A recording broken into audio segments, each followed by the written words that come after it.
anyone who is in a relationship where you feel guilty because it's like, oh, well, you want to stay together for the kids. Yeah. Actually, you're robbing your children of seeing a happier, more healed version of yourself. And that is so much healthier than you always have guilt about blowing up your family home. I'm a child of divorce. I never wanted that for my children. I probably held on 2 years longer than I should have because I wanted just to keep it all together. And what I've learned is they are watching. And I remember watching, like, my ex-husband would always used to march along the road ahead of me. I'd be carrying all the bags in the back and he'd hold the kids' hands and he'd march ahead of me. And I remember my daughter once when she was little, she was like, shouldn't we wait for mummy? And he was like, no, it's fine, she'll catch up. And I remember her little face, she stopped in the road and she was looking at me and looking at him, looking at me, looking at him. And I remember thinking, what am I teaching them about how men treat you? Hello and welcome to Women Wellbeing with me, Natalie Anderson. Today I'm joined by beauty guru, leading journalist, broadcaster and producer, Ateh Jewel, to talk building back from separation, finding your inner glow and saving yourself with style. So sit back, relax and get ready to join us in our conversation. Designer handbags. I always had a Chanel. As soon as I could afford one, powered up with a Chanel handbag. They are beautiful. I love luxury goods, but and you can do anything you want. But I think it was a shield rather than something which was beautiful to enjoy. It was like, please leave me alone. I've got a £2,000 bag. I'm worthy. Yeah. Do you know? It was like, please leave me alone. I know I'm black and I'm not as good as you, but I've got a £2,000 bag. So please, can I be your same level? That's what I was thinking in my head because I was always treated so badly.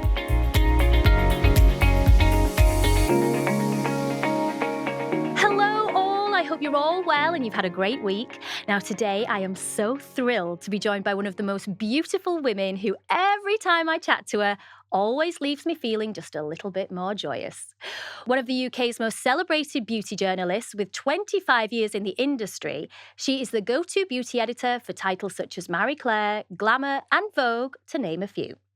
The founder of her own beauty company, Ateh Jewel Beauty, she is passionate about advocating for diversity and representation within the beauty industry, with numerous awards and accolades honouring her achievements. She is also Superdrug's Coils, Curls and Waves creative consultant. I did it. A TV regular, she frequently appears on This Morning and Good Morning Britain, and as the host of two podcasts, The Big D with Ateh and Buzzy, and Hello Magazine's Second Act, she is using her platform to inspire and empower women juggling the midlife mayhem. She is an absolute wonder woman, and I am so thrilled that she's joining me today. She is the gorgeous, the beautiful Ateh Jewel. Hello! What? I'm so excited to be here! Thank you for having me back! I know, back, exactly. Yeah. Thank you so much for being with me, because as you say, the last time we talked was in nasty COVID times. The apocalypse. Yeah. Hashtag the apocalypse. I remember you telling me during that interview, you was telling me about obviously kind of wearing pink. Yes. And how previous to that you hadn't dressed like that at all and you hadn't been wearing colour. Or, black or grey. And you said you were like, well, we're all going to die anyway, so I'm just going to wear Let's pink. go out with a tiara and pink. And that's what, oh my God, my life is so different from then. But the world's changed, I've changed. And it was a wild time, wasn't it? It was a really wild time. And, you say that your life's changed. For anyone that follows you online, they'll know you've gone through something huge just very recently. Yeah. It's something that's obviously sparked the Big D, which Literally. is, like and it's your not podcast. what you think, it's divorce. Yes. And I mean, you and your ex, you were together a very long time. Yeah, and just 26 years. Yeah, an awful long time. So just, if you want to, or if you can, just talk to me about like where you're at now. So I am divorced officially. It took over 2 years, which is wild because before you get into the whole mechanics of divorce and separation, you don't realise it can take such a long time. I've spoken to people who are 5 years in and it can be so much nonsense. And it is everyone made fun of Gwyneth Paltrow with unconscious uncoupling. For me, it felt more like a nuclear bomb going off. Right, blowing up my life. Yeah. Which it was, I pulled the trigger. It was my decision, but because I felt forced to, you know. You were the one that's taken action ultimately, but something because you felt action needed to be taken. Action needed to be taken. And it was, I married my first boyfriend. We were 19 when we met at university, and we were together for 26 years, and we have beautiful twin daughters who I will always be grateful for. There was a lot of love and laughter, but then, and he was my best friend. But from my end, to quote Brittany, it got a bit toxic towards the end. And there comes a point where you grow up and you grow and you expand, and not everyone is necessarily happy for you. Or I didn't feel I could be my most authentic self. And the world, we literally all thought we were going to die. Yeah. I exploded in every way there was to explode, with my voice, with my personality. And I realized I'd always sort of been in second gear. I think a lot of women, especially Gen X women, we have been taught to sort of like dim the lights, to let other people shine, and to be a cheerleader and let your husband be the quarterback. And then suddenly I was the quarterback. And I think there was a lot of power, in my opinion, power shifts in the relationship. And, just it didn't survive my evolution. And it was really sad. And obviously, like you said, so much during that, or just after that pandemic time, you've been all over. I mean, obviously, you're a really respected beauty editor. You've been in the industry for 25 years. You've worked on nearly every title, pretty much. And being that person. But obviously always been more of a backseat person or behind the lens person. Yeah. Now you're stepping into it. Literally. And all these amazing opportunities coming your way and absolutely going for them. And I suppose if people don't grow with you, then you sacrifice part of yourself, don't you, to make other people happy? Definitely. I think this is something a lot of women can relate to, where you dim your light or you lower your tone because you don't want to be too shiny. Yeah. And like I always say, I was a unicorn pretending to be a donkey to fit in. I love that. Yes. You know what? Oh my gosh, that's brilliant. With relationships, with friends, with your work environment, if you are a unicorn with a full twinkly rainbow tail and horn, and you were like, no, it's okay, I'm a donkey, please don't be jealous, please don't be this, don't be... You know what that feeling is? Yeah. And then the pandemic, I was like, can I swear? Yeah. I'm a motherfucking unicorn, and it's time to twinkle and shine. Absolutely. And if we're all going to die, I ain't going to go out as a donkey. I love donkeys. There's nothing wrong with being a donkey. I do love a donkey.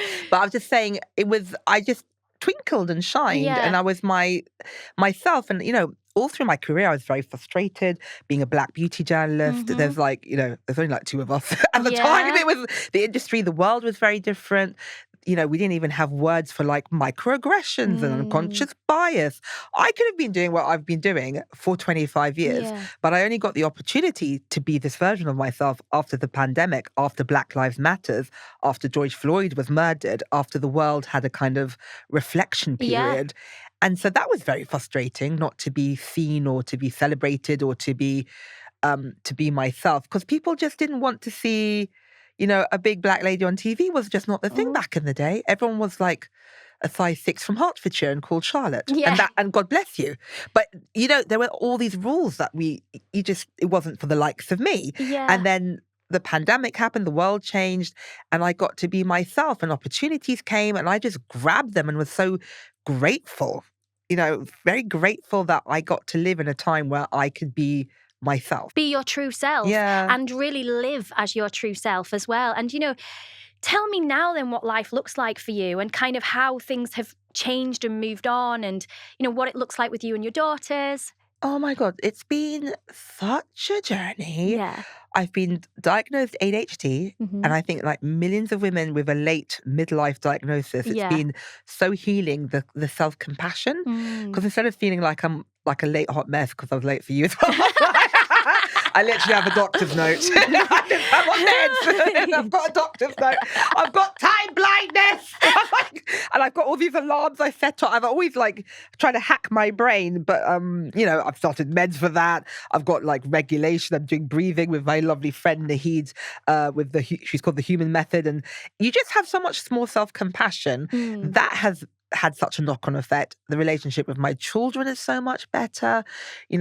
In my marriage, I was my nickname I was given was Moody Mummy, which was really mean. And I used to be like, Okay, but I was moody because I was put upon Yeah. and tired and irritated and grumpy and kind of like dysregulated, but And you also weren't being a I unicorn. wasn't being a unicorn. Hashtag probably slightly gaslit, just Yeah. my personal opinion. And I'm not that, like, I get to be playful and I get to be soft and I Yeah. get to be really fun and happy with my daughters in a way I Mm. wasn't. I thought I was always happy. I thought I was always upbeat. I always thought I was living my best life. But looking back, it's quite shocking. The dynamics of my marriage made me not the person I am now, which I mean, one of my daughters, I think it was the first birthday after I separated, and I was like literally batty rolling and dancing in her bedroom and just laughing. It was my birthday. And she said, "Mummy, this is the first birthday I've ever seen you really happy."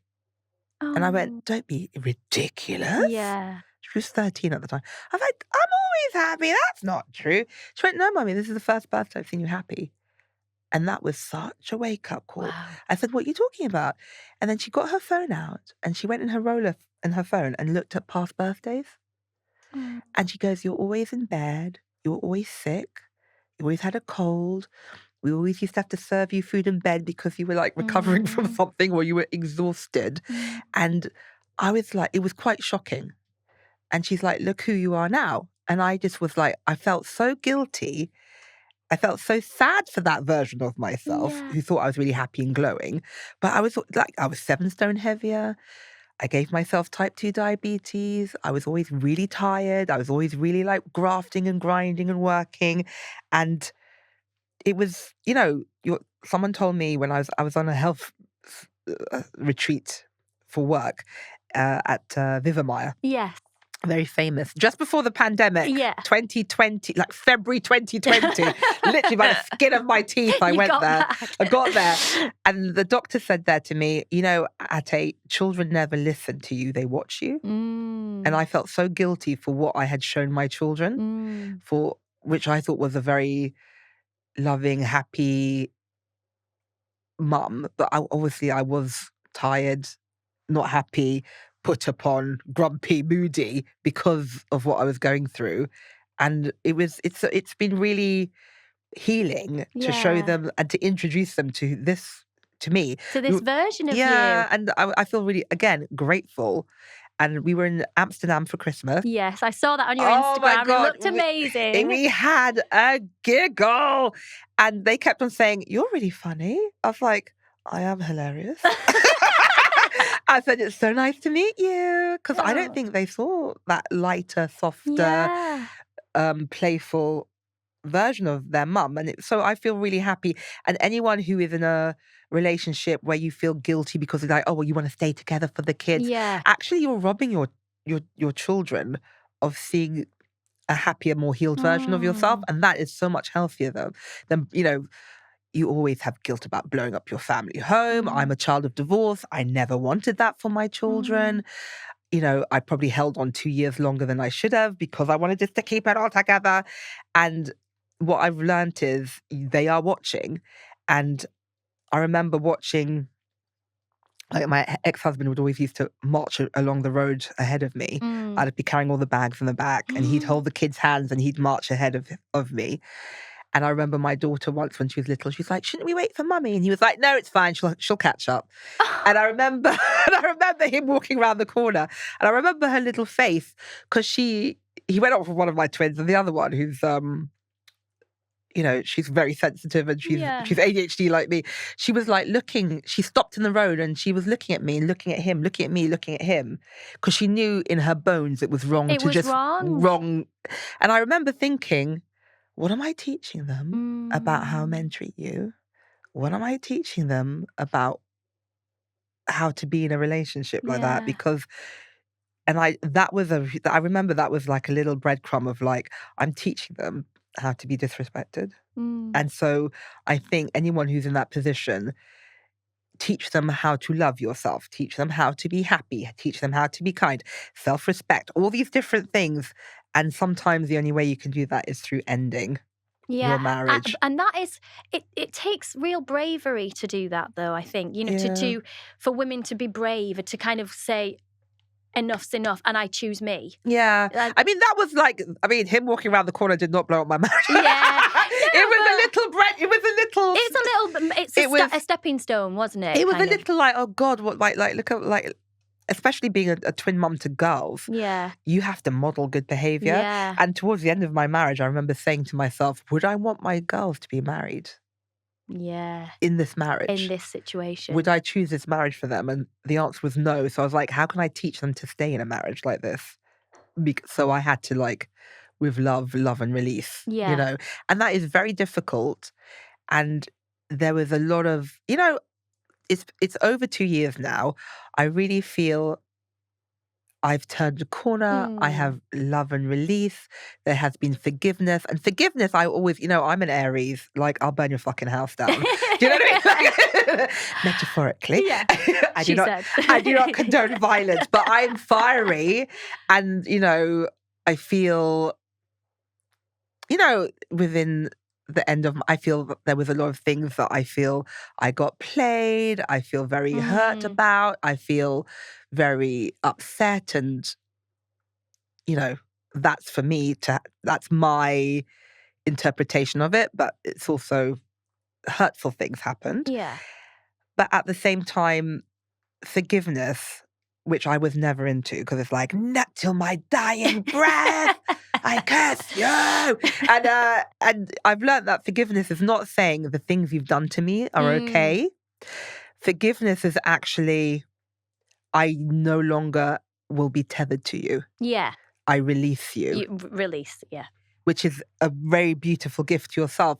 So it's not saying the things you've done to me are right. The things you've done to me are okay. But it's like, I no longer am tethered to you. And I think I've learned that, which was very hard, because, so forgiveness means I am no longer involved in this. And I respectfully twirl away. Yeah. So I think that's been really healing. And then starting the Big D with Ateh and Buzzy, my podcast with my friend. I was going to say, obviously, it sparked this amazing creation. Yeah. And I often think when you go through these life-changing moments, eras, almost like you're being propelled into the next era, these incredible things often come out of it, you know, creative outlets. So just talk to me a bit more about the podcast, and kind of, obviously, the content is partially about divorce, but there's other things in there like dating and, you know, navigating all that world. Just talk to me about that. Yeah, so the Big D stands for divorce, dalliances, and dating. Way. One usually leads to the other. I have found. And it was, you know, it was started with my friend Buzzy Randall. We're school mum friends. She was also going through a really nasty, horrible divorce. We were like in the trenches of it. And it, you know, I was at her house, and it was started in a fury. You know, gin, rosé, and fury is how we gin, rosé, and fury. I got my iPhone out. We're like, and another thing, and another thing. And we just like started, like, you know, we just were like, had things to say. And also, you know, I love that Carrie Fisher saying, I think it was Carrie Fisher, take your broken heart and make it into art. Yes. And honestly, it was so lonely getting divorced. That's the number one thing, because I think still, you know, I'm a very proud Gen X woman. I was born in 1978. And I think we're the last generation where there's a lot of nonsense of how we're brought up. And I think there's so much shame around divorce. Like, you are no longer chosen. Like, we all grew up on that Disney princess be rescued by a knight on a shining horse. And when you have to say that's not happening, you are devalued a lot. And socially, you lose friends, you lose family. You don't get invited to dinner parties because everyone thinks you're going to steal their husbands. You fall, you know, it gets real Jane Austen. You fall off the sort of social. You know, you no longer get asked to the ball. Yeah. and it's really weird and shocking. And there's all this hierarchy that you didn't even really knew existed becomes very apparent when you're on the outside of it. And we wanted a safe space to talk about it. Also, grief. It is like, you know, you are mourning the death of a dream of what you think your life was going to be. Financially, your life gets blown up. Co-parenting, I mean, ha ha ha. But like,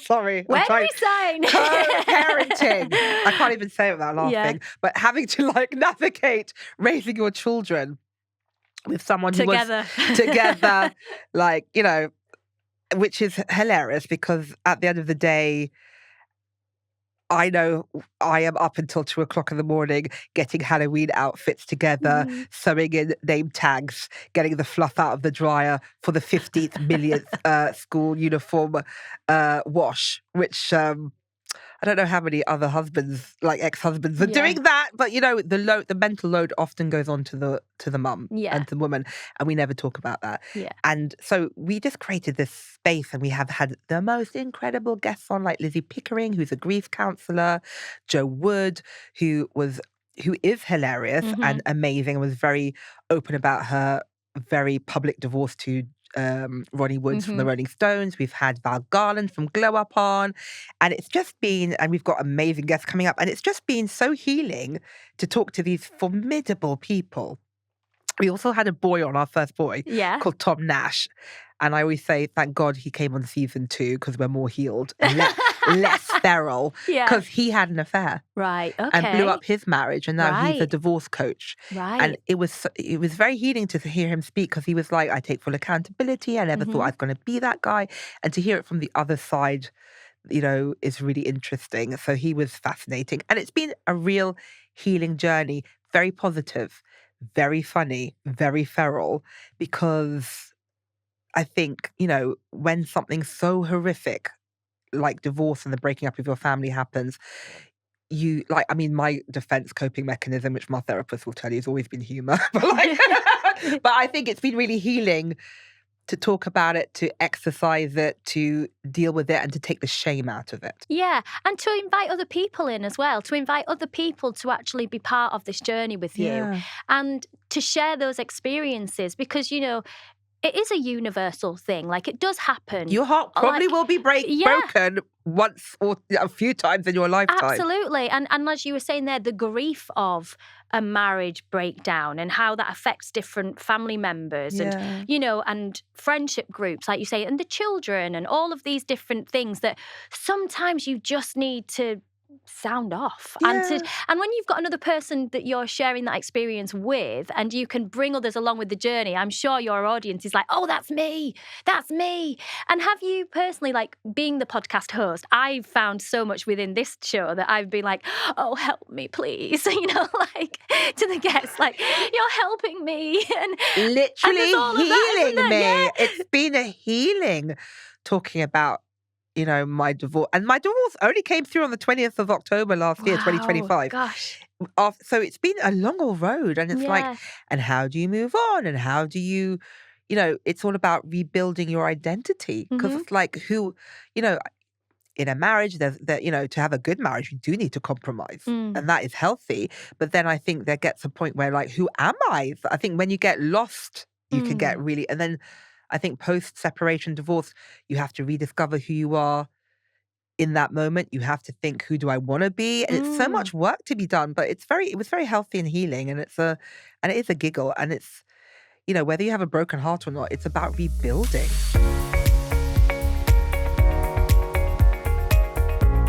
And I was going to say, like, what does that look like now for you then, where you are now? And you know, for anyone listening in, how would you advise them to take those steps? You know, if they're in the throes of it right now, like, and you're obviously 2 years, a year down the line, what would you say to women? Like, what would be their first steps? Take care of yourself. Like the root chakra. Yeah. Sleep, eat, have a shower, brush your teeth, change your clothes. And it sounds really silly, but like you can fall apart. And I think you have to take care of yourself because I think in the beginning, it's quite shocking. It is shocking. And also, who you listen to is really important because everyone will have an opinion. And have trusted friends who really want the best for you. Yeah. Do you know what I mean? There'll be friends who will want to go and torch his car. Not helpful. Thank you, but not helpful.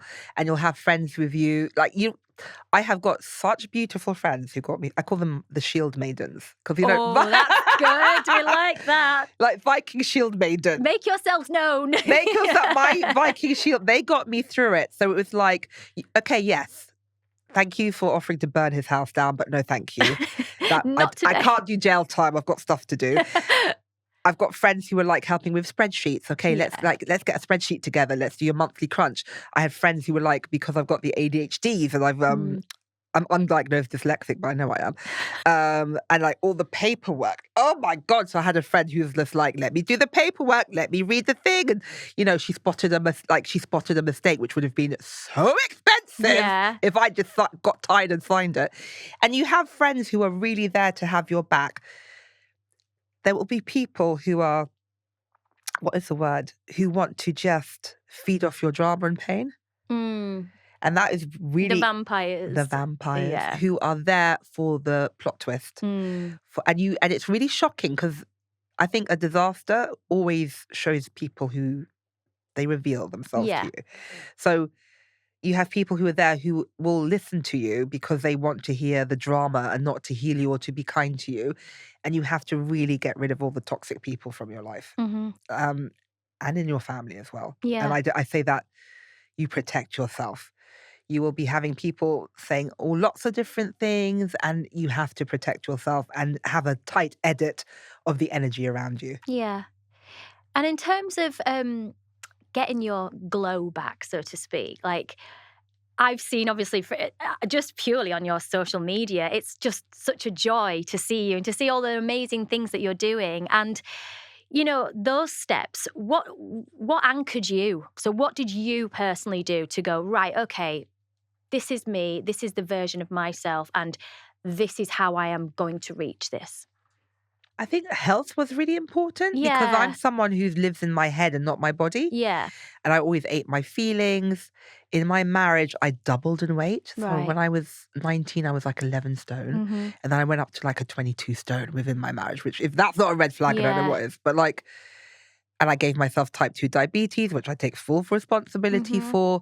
But I was a very disordered emotional eater, ate my feelings, ate it. Like if I'm happy, I was eating. If I'm sad, I was eating. Sugar was my go-go juice. And surprise, surprise, I got type 2 diabetes. And again, there's so much shame around that. And instead of being like, well, you did it to yourself, it's like all kind of addiction, it's a result of some kind of trauma. Yeah. Can we deal with the real problem here? Yeah. That's like a whiplash effect of what's going on. So for me, I was like, I want some goals. I want to be healthy. I need to live. I need to earn money. I need to be here for my kids. You know what I mean? I think in a funny way, your primal mama bear came out. So I'm like, I need to be fit and well because I'm going to be going through something. I took charge of my health in a way because I'm quite an empath. And I read this quote on Instagram saying, if you don't do it for yourself, because a lot of empaths, they put themselves last. Yeah. You know what I mean? Like, I was always the bottom of, like, you have the best bit of toast, I'll have the burnt toast. Yeah. You know what? Yeah. I'm one of those. I'm a recovering people pleaser. And I read this quote saying, if you don't do it for yourself, do it for your kids, because if you die, they will be screwed. And I was like, oh my God. Yeah. Okay, that'll do it. I won't do it for me, but my children need me. Yeah. And so I started looking after myself. I went on Ozempic. My NHS doctor had been offering it for ages. And I was like, no. In denial that I was that sick, that I need insulin. In denial. And also, again, the shame of, oh God, everyone's going to think I'm Real Housewives of the Cotswolds. she.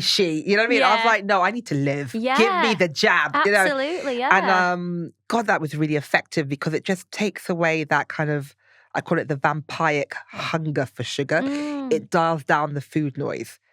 I had a way to reset my relationship with food in a healthier way. Yeah. Started working out, eating protein, going to like Bamf. Shout out to Bamford the club, saving my life.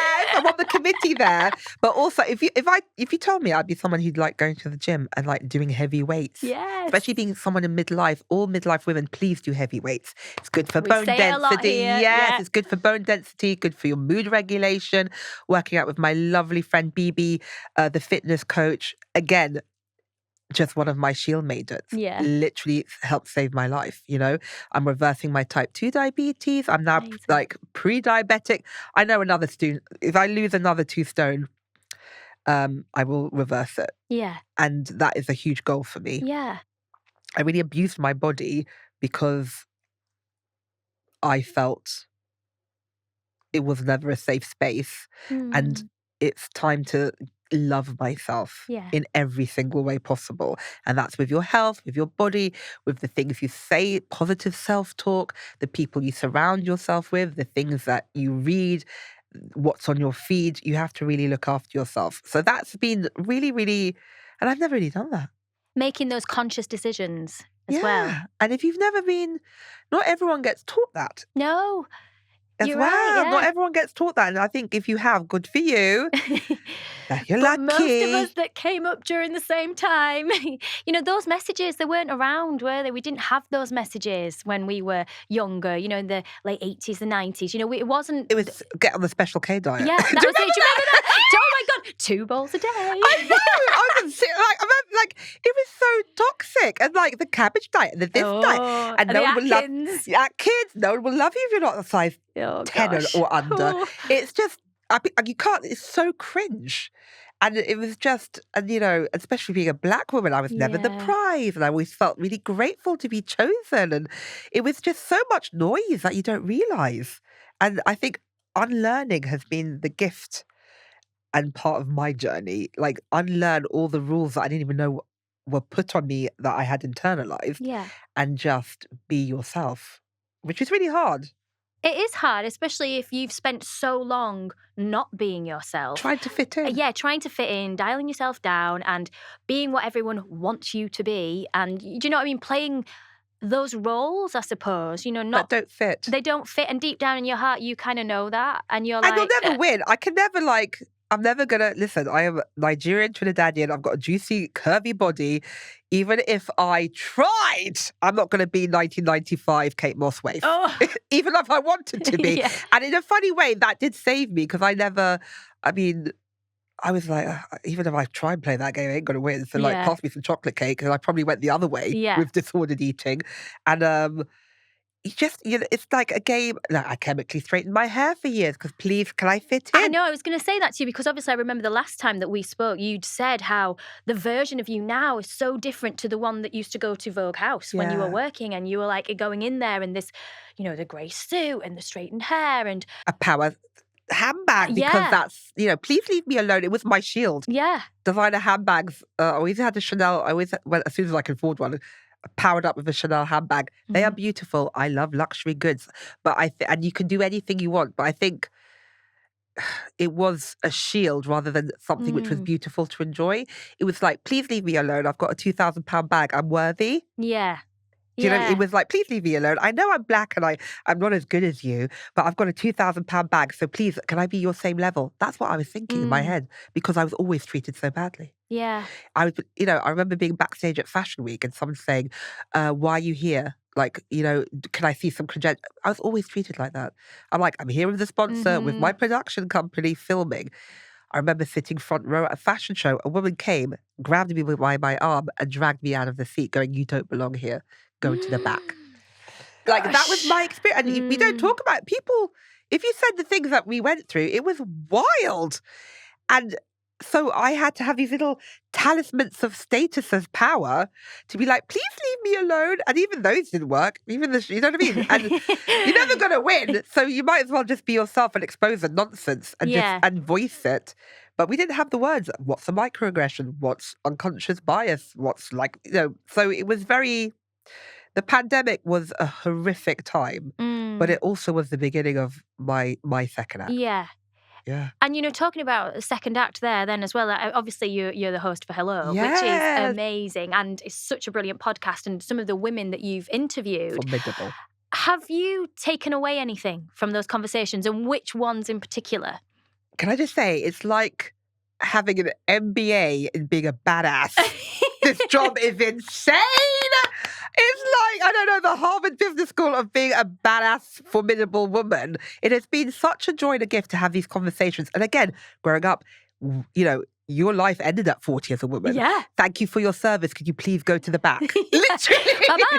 We can't see you anymore. Can't see you anymore. You're invisible. You're not interesting. You're not sexy. You're not dynamic. You probably, your only worth was if you were pretty, fuckable, and fertile, and that's now all over because you're 40. Yeah. That's the messaging we had. Mhm. And my God, it was the lies we were told. And all the women I speak to, it's like, it gets better, 50, 60. And it just gets better and better. I mean, I have spoken to some of my absolute heroes. Like we had Bobby Brown on. Yes. Literally, I just fangirl everyone, to be honest with you. Bobby Brown was amazing. And, I gifted her some of my blush and she tried it. And I almost burst into tears. I almost burst into tears. This is from Ateh's. This is blush from Ateh's range. I And know, I can't wait to thank try it. you. She's very kindly gifted it to me. So sweet. But that was like, the 14-year-old in me was doing backflips. I've recently spoke. I mean, God, it's just too many formidable people. Yeah. Like, who was like, I can't even say highlights because everybody was like Every Michelle conversation, Griffiths Robinson, yeah. who's a good friend of mine. Oh, I love Michelle. She's she so phenomenal. inspirational? Yeah. It's just insane. Go have a look because everybody from athletes to broadcasters to business women, and they all say the same thing, which is really interesting, which is about believing in yourself, putting yourself first, loving yourself, just blocking out the noise, the negative noise of what others' opinions. It's all, my mum's from Trinidad and she says, different, same. different, same. And it's really interesting. And like the common thread of these really formidable, powerful women, like we've had like Joe Wood's been on, Van Garland, like so many people. It's all the same thing where you just believe in your light and you believe in what you have to say and you just go for it and just, it's been really very, very healing. And I think as well, I imagine it's similar to probably the experience that I've had with this podcast, and the amazing women. I go away and I'm like, oh my gosh, I feel like I've just had a TEDx talk with someone, you know what I mean? And all the information that I've got and it feels really valuable and it's really helped me to grow as a person. And when you speak to somebody as well and they've gone before you, you're like, oh, there's a path. There's a path. Thank you, thank you for paving the way. And I'm following and I'm hoping that I can do that behind me as well. And do you feel like that? Literally. It's just like, it's like a relay race where I always say that my job is to run as fast as I can and then pass it on to my daughters. Yes. And then I will run to my half burst and then you go for it. And to know that there has been we are the dream of our grandmothers and great-grandmothers and great-great-grandmothers and all the people who are like 10 years, 5 years, 20 years, 30 years older than us. It's like a beautiful relay and you can see, oh, look what you've done. And it really, seeing is believing. And I think the more stories, the more you can see something, the more you can imagine it. So for me, that's been really amazing. And now, I'm 47, I'm divorced. I married my first boyfriend, which was insane. Yeah. Now that you say it out loud. Do you know what I mean? So I married my first boyfriend and we were together for 26 years. Speaking to Kathy Lett on the podcast, and she's like, she's having the best sex of her life in the like, you go, girl. Yeah, you're like, okay, where do I go for this? and it's just hilarious. And all the stories that we've been brought up, the misogynistic, patriarchal stories. Yeah. Just nonsense. And like from everything from sex to business to like healing to spirituality. We just had Laura Day on, who is like Demi Moore and Nicole Kidman's like psychic. Yeah. It's just everything I'm into. Yeah. I'm witchy woo-woo. So I'm like, it's been a real gift and it is the gift that keeps on giving. And I think it's culture changing. Yeah.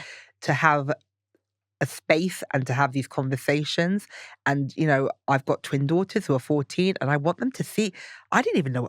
Did you ever talk about menopause when you were little? No, not at all. It was only on this podcast, actually, when the doctor, oh my God, I can't remember which doctor it was now, that came on that talked about perimenopause. I was complaining about anxiety.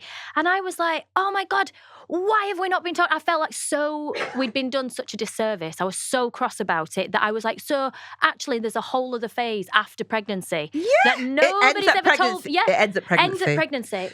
First period, pregnancy, and then we don't discuss it. And then that's it. You're done now. Yeah, You're done. I found it so.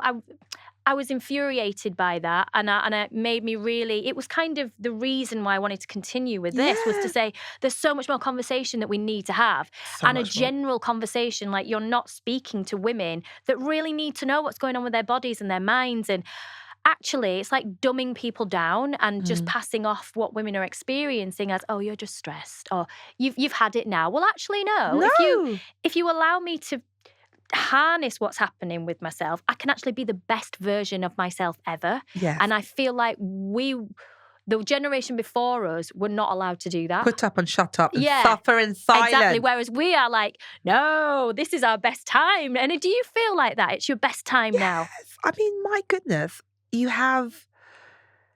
I mean, if you paid me, I would not be 21 again. Yeah. Hard work. It was hard work. I mean, I am so much more empowered. Yeah. I care.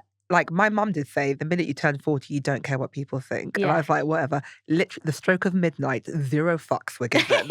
And what a gift that is when you don't really care as much what people think about you. It's none of my business. Yeah. Knock yourself out. And when you're younger, I think you really care about what everyone thinks and like your friends. And I think that's such a freedom of not caring.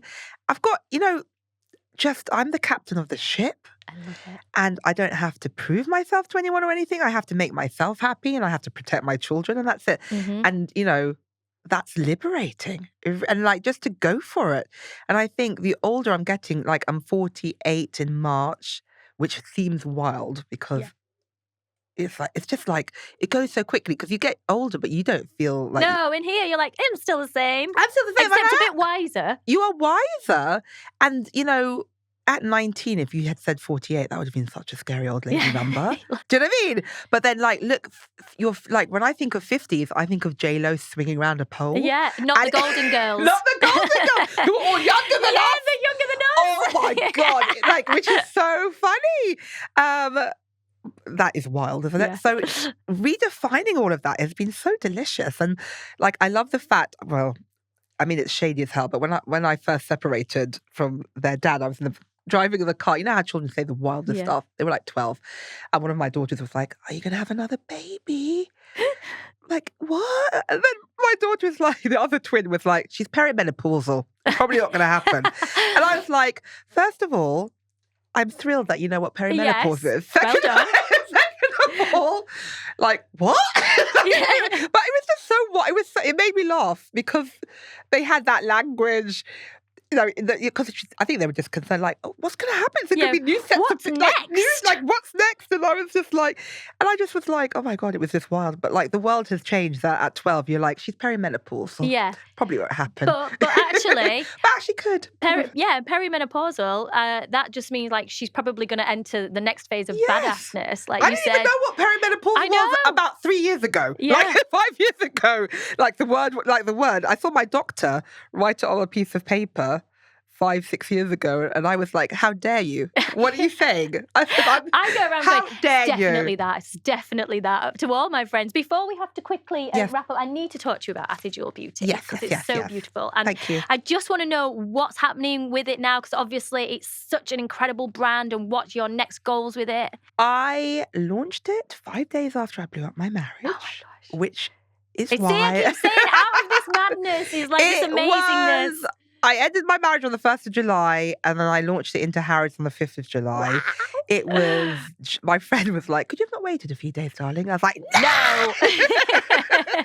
Burn it down! And it was such an act of love and liberation and freedom and I was like, how can I launch a brand not being my juiciest, most happy, authentic self? So it was such a love, it was such a love letter to a new phase of my life. I'm so proud. We've won 6 awards. Amazing. We've been in Vogue and Marie Claire and Observer. It's been on red carpets. I think Serena Williams has worn it. It's been on Beyonce's Renaissance red carpet with celebs wearing it. And I'm so proud. And people love it. And it's just so my heart and soul. And we launched with 3 blushes because I spent a year trying to raise finance and boardrooms full of men telling me, I'm sorry, sweetheart, but that's like, who's going to really run your business? Like, the misogyny was wild. And I had an amazing literally, you can't make it up. But I was in Soho House, bumped into this lovely lady who said, "Oh, I love what you do. If you ever need help, let me know." And I was like, "I need money." Yeah. Coffee and a lunch later, she was my angel Oh investor. my gosh, that's along- amazing. And she brought someone else in. And, it's, like with some blue tack and sticky pack plastic, I've launched a brand in Harrods and Debenhams and online. We've just sold out everything. And I'm going to pause and think, what's the next step? Because we've got foundation coming out. But it was really, and I was speaking to Holly, who was the founder of notonthehighstreet.com. Yeah. And I was telling her, I have so much mixed emotions about this brand because I feel really guilty because I was in the middle of my divorce. I was like, I don't know, like, I mean, we've done really well, but like, I feel like it's like the child I should have given more love and attention to because my life had exploded. Yeah. But we've done so well. And I'm really proud of this brand. And it's just like, it was a dream come true. And I was like, no boy is going to stop me. No boy or broken heart is going to stop me doing 25 years of my dream. And I didn't let anyone sabotage me. I'm really proud of that. And I was telling Holly, I feel really guilty and I have mixed emotions. And when I look at it, I do think of that time in my life. And she said, you need to take that blush and say thank you for saving me. Yeah. It's like, and I do think the power of makeup, it's more, people don't understand that. It is such a test. Like for me, blush is my spiritual go-to product because it's about joy. Blush literally mimics the lifeblood and vitality. It's mimicking blood and glow and health, which is why everyone wants to look glowing, happy and healthy. But for me, it was really, I feel emotional, but my blush saved my life. Oh. I had a focus. I had a drive and I had something high. And I remember the night before I launched into Harrods, I got a phone call from my ex-husband, 10 o'clock at night, saying, I'm ready to talk about our marriage now. After I had asked him to leave the house. And I was like, I'm not, boom. And I was like, no. You know what I mean? Like, I'm not going to talk the night before my huge launch about this nonsense. And yes, it was like, but if I hadn't had the blush for a launch, maybe I would have like spoken nonsense. You know what I mean? So it has been I love this blush for so many different reasons. Not only because you can use it on your lips and cheeks and it's beautiful and full of aloe vera and shea butter, and the response, people have loved it and they love wearing it and it makes them feel good. And I want everyone to be seen and celebrated. The pigment is popping. It looks great on all skin tones, but it also saved me in a funny way. Oh, Ateh, that is, I mean, we need part two. Part two is all about makeup and all about kind of how we can transform ourselves and live our best lives and, the power of makeup. But for today, thank you so much. Absolutely. Thank you so much for absolutely everything, for being so honest and for sharing your story. I feel emotional now. I've got this blusher and I'm holding it like this because I just feel so thrilled for you. Thank you. And getting to experience this amazing dream and really live it and be the best unicorn ever. And, I really do. I'm so thrilled for you. Genuinely so happy for you. Yeah. And thank you so much for giving me your time. And thank you for this beautiful space that you've created because I love what you do and you're just so kind and such a ray of sunshine. And thank you for having me on again. Thank you so, so much. Yes, as I said, we've sadly run out of time for today. I'm sure you guys have loved listening to Ateh, though, just as much as me. If you would like more from Ateh, you can catch her on Instagram at Ateh Jewel, or you can also go to at Ateh Jewel Beauty as well. You can also subscribe to The Big D with Ateh and Buzzy and Second Act by Hello Magazine to listen in to the podcasts. For more women's health and lifestyle, you can visit us at our website, thecapsule.co.uk, where you can also catch up with our previous podcast episodes by visiting the podcast page and subscribing to any of our podcast channels. You can also, if you really want to get involved, you can drop us a message at our Instagram at Official Capsule if you'd like to get involved with any of our socials, put any questions to our future guests, or just leave us a little message. We always love hearing from you. I will be back next week with another very special guest, but all that's left for us to say today is goodbye. So it's goodbye from Ateh. Bye-bye. Thank you for having me. And goodbye from me. I'll see you next week.